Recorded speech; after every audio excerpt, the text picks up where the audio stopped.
नमस्कार, व्योम टीवी के पेज पे मैं उमेश श्रीमान आपका पुनः स्वागत करता हूं।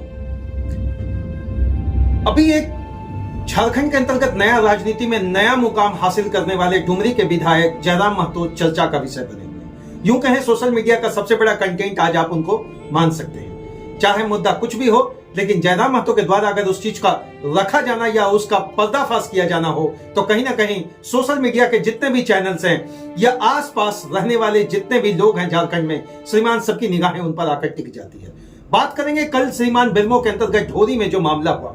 ये ढोरी में जिस तरीके का मामला देखा जा रहा है, उन पर कहा जा रहा है कि जिस तरीके से रात में 2 बजे विश्लेषणात्मक तरीके से आक्रामक होकर जिस तरीके से अन्य लोगों के साथ उनकी बहस हुई, या अन्य लोगों के मतलब जो भी प्रशासनिक आदमी, पुलिस के आदमी, सीआईएसएफ के आदमी या सुरक्षा के अधिकारी, जिन लोगों से क्वार्टर को लेकर श्रीमान जो बात को लेकर टेढ़ापन हुआ या टेढ़ापन के बाद वहां की स्थिति उग्र हुई और श्रीमान गाड़ी पर बैठकर ही उन्होंने अपना दरबार लगाना शुरू कर दिया। 3-4 मूल बिंदु जो मुझे समझ में आए वीडियो देखने से। श्रीमान, विधायकी से मुझे विशेष लेना देना नहीं है। मैं विधायक रहूं या मैं विधायक नहीं रहूं, मुझे कोई फर्क नहीं पड़ता। मैं पॉकेट में विधायकी को लेकर घूमता हूं। एक ऐसा प्रश्न, एक ऐसा शब्द, एक ऐसा स्टेटमेंट जो कि जितने भी लोग विरोध में खड़े हैं, कहीं ना कहीं उनके अंतर्गत एक बात खड़ा होगा। घमंड की भाषा शायद उनके द्वारा निकल रही है। दूसरा, मैं इसका विश्लेषण करूंगा, थोड़ा धैर्य बनाकर रखें। दूसरा जो उन्होंने कहा कि श्रीमान अन्य जो भी कब्जाधारी हैं उन पर कार्रवाई क्यों नहीं। अन्य जितने भी कब्जाधारी हैं, बीसीसीएल, सीसीएल या कोल इंडिया के अंतर्गत जितना भी क्वार्टर होता है, क्या वह कब्जाधारियों के अंतर्गत है या नहीं? अगर नहीं तो मेरे क्वार्टर को लेकर, मेरे लोगों को लेकर इतना विरोध क्यों? तीसरा जरा ध्यान से सुनेंगे। तीसरा उन्होंने बात कहा श्रीमान कि जब कोयले की चोरी हो रही है उस समय प्रशासन कहां छुपा रहता है? उस समय सीआईएसएफ और पुलिस की जिम्मेवारी कितनी बड़ी होती है कि अपनी जिम्मेवारी पर वो खरा उतरते हैं? इसको भी उन्होंने आड़े हाथों दिया। और चौथा जो सबसे बड़ा बात है, अगर क्वार्टर खाली करवाना था तो एक क्वार्टर खाली करवाने के लिए श्रीमान 4 से 5 थाना की पुलिस या 4 से 5 गाड़ी थाना के लोग क्यों पहुंचे? भड़क गए माननीय विधायक। और इसी भड़कने का मैटर था कि लोगों ने जिस तरीके से उनको समर्थन दिया, लोगों के बहस पर उन्होंने तीखी प्रहार करते हुए एक बात कहा कि मैं जयराम महतो मैं ही काफी हूं, किसी और को बोलने का जरूरत नहीं है। यह स्टेटमेंट मुझे लगता है कि राजनीतिक पखवाड़े के अंतर्गत आपके मन में 2 चीज चल रहा होगा। क्या कहीं यह घमंड है या वाकई क्रांतिकारी के अंतर्गत अब विरोध झारखंड में उस तरीके से होगा जिन चीजों की मनमानी लंबे समय से की जा रही है? मैं उमेश व्योम टीवी के इस पेज पर श्रीमान मैं पुनः आपका एक बार इसलिए स्वागत करूंगा कि खेल कुर्सी का अब तो हुआ है शुरू। श्रीमान, एक बात तय है कि जयराम महतो बड़ी राजनीति की ओर अग्रसर है।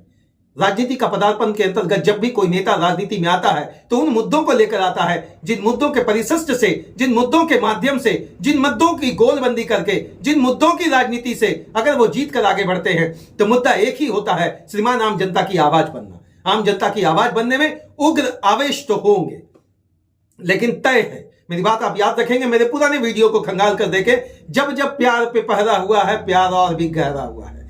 श्रीमान, जितना विरोध करेंगे जयराम महतो की मुखरता प्रखरता, और मैं आपको बता रहा हूं थ्योरी ऑफ रिप्रेजेंटेशन पर यहां पर सीधा बात आ रहा कि प्रेशर पॉलिटिक्स जनरेट तो हो चुका है, चाहे यह जीते या हारे, एक आदमी ही अब आपको काफी नजर अगर आ रहे। आप जितना विरोध करेंगे झारखंड का समर्थन इनके तरफ उतनी और बढ़ेगा। आप जितना इन्हें रोकेंगे झारखंड इनके तरफ उतना समर्थित भाव से आगे बढ़ेगा। आप जितना इन्हें एफआईआर और एफआईआर के चंगुल में फंसाने का प्रयास करेंगे, एक बात मेरा स्पष्ट आप याद रख लीजिएगा कि श्रीमान आप खुद ही एक नई राजनीति का परिवेश बुलंदी की ओर ले जा रहे हैं। श्रीमान, कोई भी क्रांतिकारी, जी हां श्रीमान, कोई भी क्रांतिकारी जब इस तरीके से विरोध करने लोगों के बीच में उतरता है, लोगों के मुद्दों को लेकर उतरता है, तो वह दिल में जगह बना पा लेता है। अब यह कानूनी प्रक्रिया के अंतर्गत क्या होगा, यह तो थोड़ा सा बाद का विषय है। सरकारी काम में बाधा डालना या अन्य चीजों को लेकर इनके लोगों के साथ इन पर भी एफआईआर हुआ है। अब इस एफआईआर को क्या कुछ तरीके से देखा जाएगा, बात की बात है, लेकिन इतना तय है कि ऐसा कौन सा क्रांतिकारी, ऐसा कौन सा आंदोलनकारी, ऐसा कौन सा नेता, ऐसा कौन सा विद्रोह करके नहीं आगे पहुंचे। सभी लोग तो इसी रास्ते से गए, रास्ता तो यही था श्रीमान, विद्रोह करेंगे, आम जनता की बात उठाएंगे, तभी बड़ी राजनीति का हिस्सा बनेगा। और बंद हिस्सा बन गए।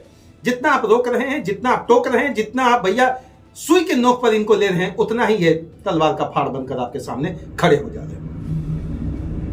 मैं तो वही बता रहा हूं जो राजनीति का आधार है। मैं तो वही बता रहा हूं जो 10 वर्षों की बाद की राजनीति का परिकल्पना आप करके इनके लिए सोच कर रखे। श्रीमान, यह राजनीति है। राजनीति का बिगुल बजता है और बिगुल की आवाज तब तक सुनाई पड़ती है जब तक कि उनके समर्थक खड़े हो, चाहे सामने वाला जिस तरीके का हो, चाहे सामने वाला का आवाज आपके फेवर में हो या अगेंस्ट में। सरकारी महकमों की चीजों को लेकर अपनी राजनीति इन्होंने कड़ी की, लेकिन मुद्दा तो आम जनता का था। अब आम जनता इनके साथ खड़ा है, झारखंडी जनमानस खड़ा है, झारखंडी युवा खड़ा है, तो आप बड़ी राजनीति के और अग्रसर तो श्रीमान हो चुके। आपका मतलब जयराम महतो जी बड़ी राजनीति के और अग्रसर अभी विधायक बने हैं। आने वाले समय में परिशिष्ट कुछ और होगा, यह तो तय करेगा। वो बोलते हैं भविष्य काल के गर्भ की बातों को आसान तरीके से रखना बड़ा मुश्किल होता है। ये तो तय है कि जितना और जिन चीजों को लेकर मुखरता और प्रखरता के साथ ये रात के 2 बजे भी उतरे, वहां भी लोगों का भीड़ था, वहां भी लोगों का जमावड़ा था, प्रशासन के लोग थे, प्रशासनिक लोगों से तीखी बहस हुई। अब इस मुद्दा को आप क्या सदन तक ले जाएंगे, ये तो बात की बात है, लेकिन तक तो तय है श्रीमान, जो रुख पर श्रीमान डुमरी के विधायक चल रहे हैं, इतना तय है कि अगली राजनीति का पड़ाव इनका कुछ और होने वाला है। अगली राजनीति का पड़ाव का कुछ दिशा निर्देशन सकारात्मक होगा या नकारात्मक मैं तो नहीं जानता, लेकिन क्रांति और आंदोलन के बल पर ही जितने लोग यहां राजनीति के परिशिष्ट में एक नया आयाम बनाए, उनमें से आने वाला नाम जयराम महतो जरूर दिख रहा है। अब FIR जो हुआ है यह तो श्रीमान होगा। अगर कानूनी काम के अंतर्गत आप बाधा डालते हैं, कानूनी चीजों को पचड़ों के अंतर्गत आप रोकते हैं, हालांकि आपकी मांगे कितनी जायज और नाजायज है ये तो मैं इसका विश्लेषण नहीं कर सकता। मैं तो एक ही चीज विश्लेषण कर सकता हूं कि न्यायिक प्रक्रिया के अंतर्गत अगर आप संवैधानिक पद तक पहुंचे हैं तो न्यायिक प्रक्रिया का सहारा लेकर ही आप इन चीजों के साथ बेहतर खेल पाएंगे, क्योंकि अकेला व्यक्ति कानून के साथ खेल तो सकता है, लेकिन कानून की पुष्टि या कानून का विचार या कानून का धारा नहीं बदल सकता। मैं उमेश, मेरी तो एक ही कोशिश है श्रीमान, जिन जिन मुद्दों को आपके पास लाकर रखता हूं उसमें जयराम महतो सोशल मीडिया का सबसे बड़ा कंटेंट इसलिए दिख रहे हैं, कहीं ना कहीं जिन चीजों को लेकर वो मुखरता के साथ उलझते आ रहे, चाहे वो पत्रकार हो, नाजीर हो या फिर पुलिस या CISF के अधिकारी, अगले पड़ाव किन का, यह तो थोड़ा सा धैर्य बना करके। तब तक के लिए आप सभी को झारखंडी जोहार, जय हिंद।